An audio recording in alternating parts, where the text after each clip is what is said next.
story tonight, a symbolic win for those against COVID mandates.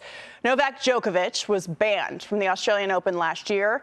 He has won the championship game this year. Not only champion of Australia for a 10th time, but he is the best player on the planet again. Djokovic also tying the all-time men's record for Grand Slam titles with 22 wins. He called the Australian Open win the biggest victory of his life, capping off an emotional journey. It was 1 year ago when Djokovic arrived for the Open and was told his visa was canceled because he wasn't exempt from the vaccination against COVID. The dispute became an international incident and ended with his deportation from Australia, a moment that defined the impact of the coronavirus restrictions and now a redemption. So, Jafin Chaffetz, as our sports analysis tennis fan, what is your reaction to this look, win? I love tennis. This guy, to win 10 times in Australia is absolutely amazing. But the way governments treated one of the premier athletes in all of sports, I mean, this guy is the GOAT of tennis, and he's unbelievable.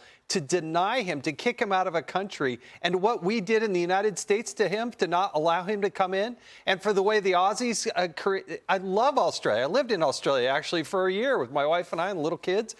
But for the way he was treated, for him to have this victory, he said of the 22 Grand Slams he's won, probably the most important to him because of the emotional journey he went on, and he should have had to go through it. I mean, it's absolutely insane that they deported him, especially given that they weren't actually following the science when anybody who gets the vaccine can also spread the disease. But you mentioned how the government is treating this. So now we know that he wants to come to the U.S. Open again. That will be in August here in the United States. But Molly, we still have this restriction for people who come in from foreign countries. They still have to prove that they've been vaccinated for COVID, and yet he may not be let in. Right. He could miss 2 of the U.S. tournaments because now the restriction has been pushed off until April. It was supposed to be lifted here in January, and it wasn't. And this was kind of quietly done. I didn't even realize it had been done until I started looking into this story. The TSA released a letter earlier this month, the U.S. government issuing this extension. So if you're a non-U.S. citizen, a foreigner, you have to be vaccinated against COVID to come into the country. The TSA put this out. This extension now goes till April 10th. So he could have a further interruption of his career. And I think a lot of people don't even know this is happening. And the CDC, the TSA, needs to offer more clarity and explain why this extension has occurred yet again. Yeah, the extension, I think, is that they simply want to keep control. It's almost like they want to make an example out of Djokovic, but there is a huge double standard here. The White House has been asked about this. Peter Doocy asked the White House press secretary in August when this was an issue with Djokovic not being allowed into the country for the U.S. Open last year. Let's take a look at what they said then. How come migrants are allowed to come into this country unvaccinated, but world-class tennis players are not? Are you talking about which world-class tennis player? Novak Djokovic. But so how is it 2 different things? Somebody unvaccinated comes over on a plane. You say that's not okay. Somebody walks into Texas or Arizona unvaccinated. They're allowed to stay. Why? But that's not how it works. Like we actually no. I know that that's not what you guys want to happen, but that is what is happening. But that's not. It's not like somebody walks over and that's not how. Exactly what's happening. So maybe Novak Djokovic should just walk across the border instead of flying in. No, that's not what happens. Maybe he can play. I just heard her. She said that's not what happens. They don't just walk across. I don't know what she was talking about. I think half the time she's stalling for time. But yeah, it's obviously ridiculous. And I don't even like to make those comparisons. It's almost like saying, because the rule was foolish. You know what I mean? The rule was foolish from the beginning. So the United States now, they still have this rule. And people are saying, well, at some point they're going to have to change their minds. The thing is, the rule was bad to begin with. So it doesn't matter when they change their minds.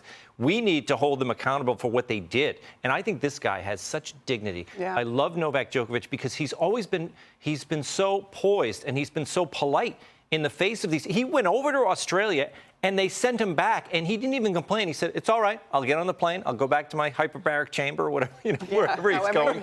Does these things. Yeah, but he's been so nicer than he had to be. And he's a hero because he stood up.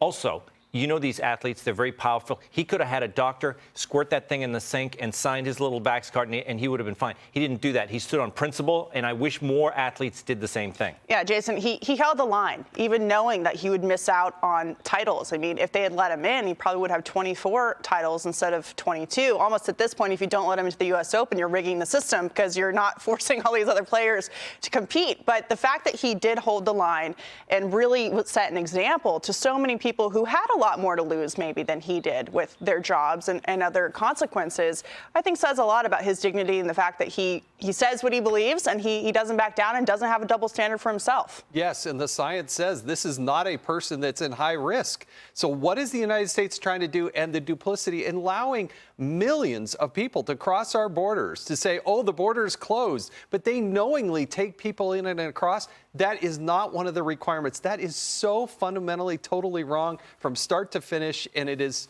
something that has to change, because a good person like this is not allowed into the country. But if you break the law, get a coyote, have him pay you to bring it over, then hey, no problem. You can just, come out into the country and we'll give you a phone, we'll give you money, we'll give you all kinds of things.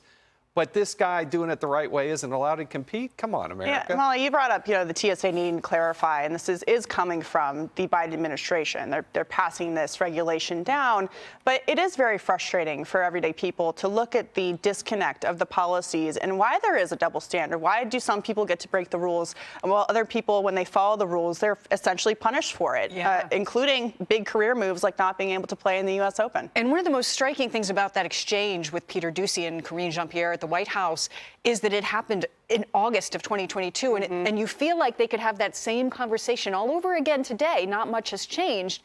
And when do we move forward and allow the elite athlete into America and acknowledge that there are still enormous numbers of people crossing to the border, as Peter pointed out more than 6 months ago, that we don't know their vaccination status at all. So I feel like we're in this revolving situation and we're not moving forward. And it's still up to the government to have those answers, and I don't know that they do. Yeah, Tom, these are the same people who continue to claim that they are following the science. I mean, Dr. Fauci said that he was the science, and if you criticize anything that he did, you're criticizing the science, and yet they aren't following the science. It's like the science doesn't apply to millions of people, but it does apply to Novak Djokovic, who wants to come and play. I don't even like talking about the science, because when you're talking about medical freedom, I don't care if the vaccine works or if it doesn't work. I don't care if it stops transmission. Medical freedom is medical freedom. You should not be, no one should be forcing you to take an injection. So when people say well, and I hear this all the time, even people who were, anti-lockdown, whatever, they say, look, now that we know that it doesn't stop transmission, there's no reason. I don't like using that. The thing is, what we need to do is we need to come together and talk about medical freedom and say what is not going to be allowed in the future. Because what happened the past couple of years, lunacy. I absolutely, completely agree on the medical freedom front. That's certainly a conversation to move forward so it doesn't happen again. Hi, everyone. I'm Brian Kilmeade. I want you to do me a favor. I want you to click to subscribe to the Fox News YouTube page. This is the only way that I know for sure that you're not going to miss any great commentary, any great news bites, any great interviews coming your way on Fox. You can get it all here on YouTube. So subscribe right now.